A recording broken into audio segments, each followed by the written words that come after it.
datang kepada rakyat Unofficial Indonesia. Selamat datang kembali ke channel kita Unofficial Indonesia di episode kali ini bersama saya, host.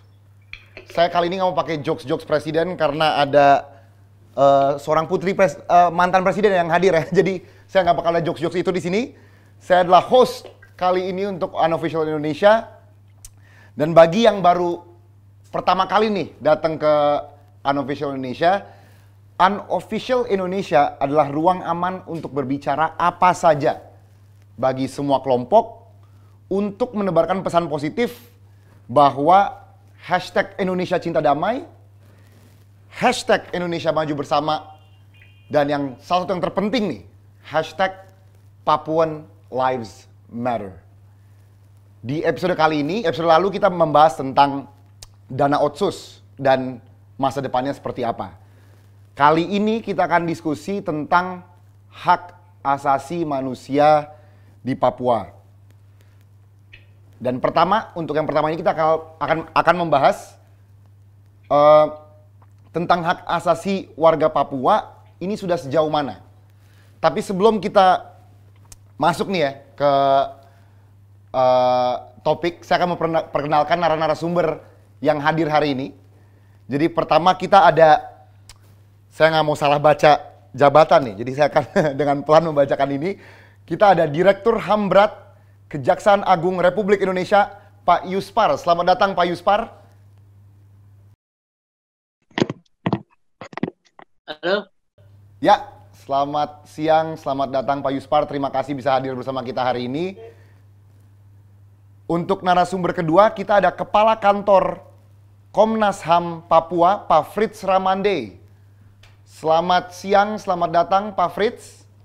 Selamat siang Jo, terima kasih kita sudah bisa bertemu di Official Indonesia. Unofficial Pak, kalau official saya nanti kena sanksi nih. Unofficial. Unofficial. Unofficial, itu dia Pak. Dan yang terakhir, terima kasih Pak. Dan yang terakhir kita ada Mbak Inaya Wahid. Selamat siang, selamat datang Mbak Inaya. Hai Jo, hai semuanya, Pak Yuspar, Pak Frits. Halo.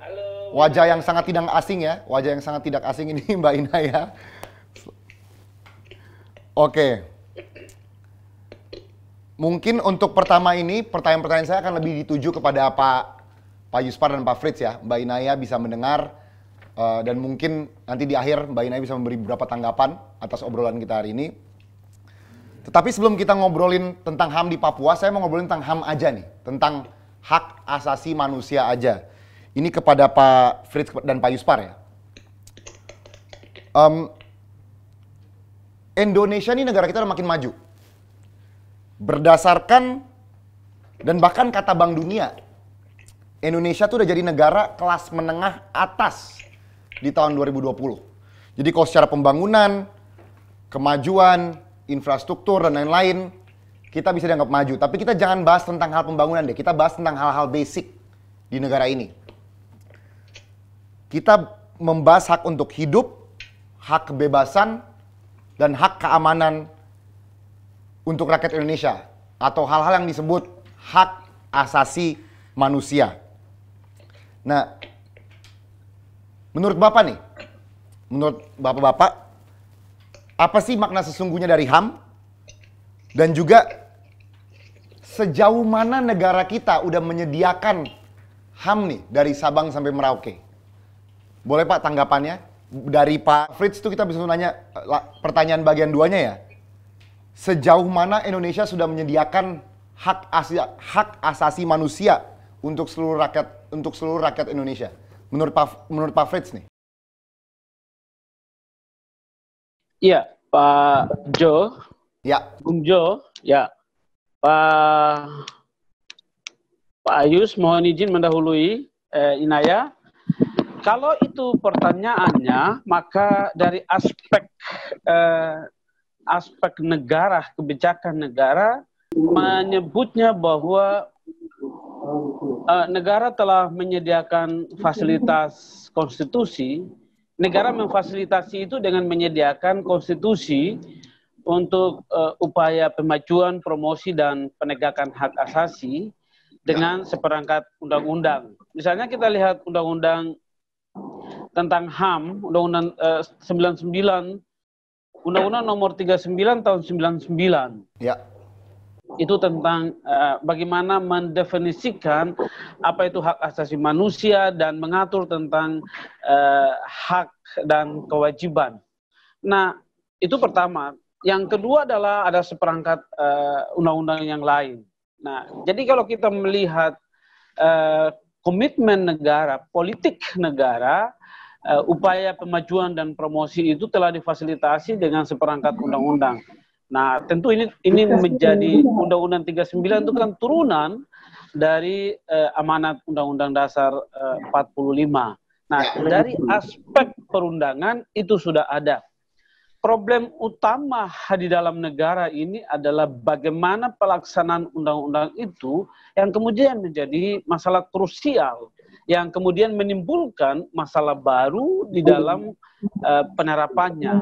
Nah, karena dia menimbulkan masalah baru, kita ada problem dalam negara hukum ini antara misalnya Undang-Undang 39 itu juga dia tidak memiliki upaya paksa atau dalam konteks hak asasi manusia itu dia tidak memiliki diskresi seperti undang-undang korupsi misalnya.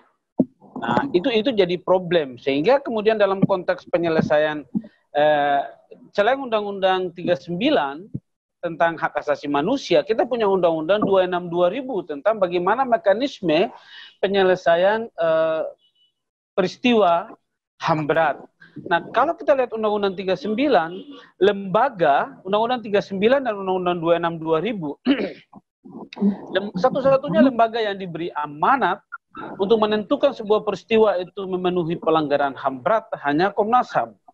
Nah, masalahnya ketika Komnas HAM menentukan satu peristiwa itu adalah peristiwa memenuhi unsur pelanggaran HAM berat, kita diperhadapkan dengan undang-undang lain, misalnya tentang undang-undang hukum acara pidana.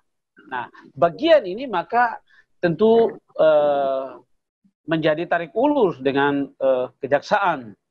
Dalam konteks itu misalnya dalam kasus Papua, kita ada punya tiga kasus yang oleh Komnas HAM telah selesai melakukan penyelidikan dan telah diserahkan kepada kejaksaan, tetapi kemudian sampai sekarang masih menjadi tarik ulur. Tentu Pak Direktur HAM berat, Pak Dr. Yuspar ada, ini juga bisa dieksplor lebih jauh. Tapi perdebatan utama di dalam penanganan kasus HAM berat itu persoalannya ada pada bukti formil dan bukti material. Nah, dalam pengalaman kasus HAM berat Wasior Wamena, nah sebenarnya Komnas HAM dengan Kejaksaan Agung mungkin harus melakukan upaya gelar terbatas sehingga bisa dicari penyelesaian sehingga kasus ini tidak lama terus bertahun-tahun tidak bisa selesaikan. Sementara kita punya perangkat perundangan dan kita punya lembaga yang diberi amanat untuk menyelesaikan kasus pelanggaran HAM berat. Oke, saya pikir itu, Bung Jo. Oke, terima kasih Pak Frits. Berarti untuk merangkum, emang berarti undang-undangnya sudah ada, peraturannya sudah ada, tapi emang implementasi ya, dan apa yang terjadi di lapangan dan pengusutan nih yang selalu menjadi masalah, rumitnya, ribetnya di negara ini adalah pengusutan kasus-kasus ini.